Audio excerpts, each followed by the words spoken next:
ನಮಸ್ಕಾರ ವೀಕ್ಷಕರೇ. ಡಿವೋರ್ಸ್ ಕೊಟ್ಟು ಬೇರ್ಪಟ್ಟ ಮೇಲೆ ಮತ್ತೆ ಒಂದಾಗಬಹುದಾ? ಕಾಂತಾರದ ಕುಲಶೇಖರನ ಪ್ರೇಮಕತೆ ನಿಜಕ್ಕೂ ಸಿಕ್ಕಾಪಟ್ಟೆ ವಿಶೇಷ.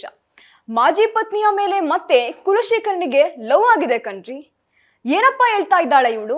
ಅವ್ರಿಗೆ ಮದ್ವೆನೇ ಆಗಿಲ್ಲ ಅಂತ ಅನ್ಕೊಂಡಿದ್ರೆ ಇವಳು ಯಾವುದೋ ಶಾಕಿಂಗ್ ನ್ಯೂಸ್ ಕೊಡ್ತಾ ಇದ್ದಾಳೆ ಅಂತ ಅನ್ಕೊಂಡ್ರ?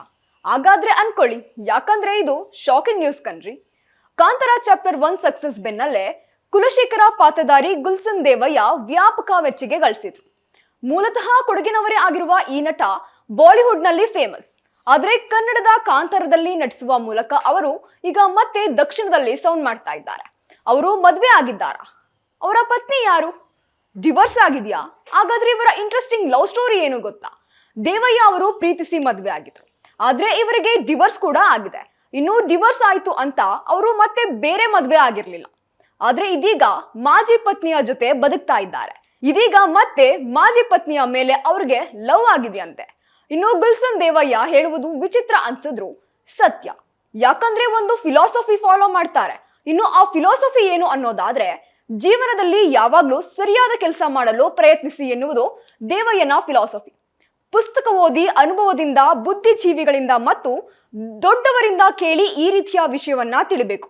ಪ್ರತಿ ಸಲ ಸರಿಯಾದ ಕೆಲಸ ಮಾಡೋಕ್ಕಾಗಲ್ಲ, ಆದ್ರೆ ಸರಿಯಾಗಿ ಮಾಡೋದನ್ನ ಪ್ರಯತ್ನಿಸಬೇಕು ಎಂದಿದ್ದಾರೆ. ಇದರ ಜೊತೆಗೆ ಬೇರೆಯವರ ಲೈಫ್ ತರ ನನ್ನ ಲೈಫ್ ಆಗೋದಿಲ್ಲ. ಇಬ್ಬರ ನಡುವೆ ಫ್ರೆಂಡ್ಶಿಪ್ ಅಥವಾ ರಿಲೇಶನ್ಶಿಪ್ ಇರ್ಬೋದು. ಒಳ್ಳೆಯದು ಇದ್ದಾಗ ಅದನ್ನ ಉಳಿಸ್ಕೊಳ್ಬೇಕು. ಎಲ್ಲ ಸಂಬಂಧದಲ್ಲೂ ಏನೋ ಒಂದು ಒಳ್ಳೆಯದಿರುತ್ತೆ, ಅದು ಸಂಬಂಧಗಳನ್ನ ಸರಿ ಮಾಡುತ್ತೆ.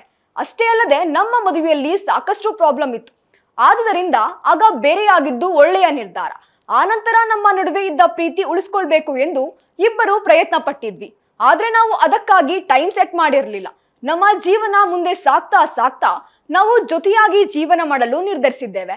ಇನ್ನು ಎಲ್ಲಾ ರಿಲೇಶನ್ಶಿಪ್ ನಲ್ಲೂ ಒಂದು ಪ್ರೀತಿ ಇರುತ್ತೆ, ಅದು ಉಳಿದ್ರೆ ಎಲ್ಲವೂ ಉಳಿಯುತ್ತದೆ ಎಂದಿದ್ದಾರೆ. ಮದುವೆಯ ನಂತರ ಡಿವೋರ್ಸ್ ಆಗಿ ಈಗ ಮತ್ತೆ ಡೇಟಿಂಗ್ ಮಾಡುವಾಗ ಇಬ್ಬರು ಮೆಚೂರ್ಡ್ ಆಗಿದ್ದೇವೆ. ಇಬ್ಬರಲ್ಲೂ ಗೌರವ ತುಂಬಾ ಮುಖ್ಯ. ನಮ್ಮ ಸಂಬಂಧದಲ್ಲಿ ಹಳೆಯ ಸಮಸ್ಯೆಗಳು ಮತ್ತೆ ಬರುತ್ತೆ ಎನ್ನುವ ಭಯ ಇತ್ತು, ಆದ್ರೆ ಇದು ನಮ್ಮ ಎರಡನೇ ಪ್ರಯತ್ನವಾಗಿದೆ. ಮೊದಲ ಬಾರಿಗಿಂತ ಈ ಬಾರಿ ಬೆಟರ್ ಆಗಿದೆ ಎಂದಿದ್ದಾರೆ.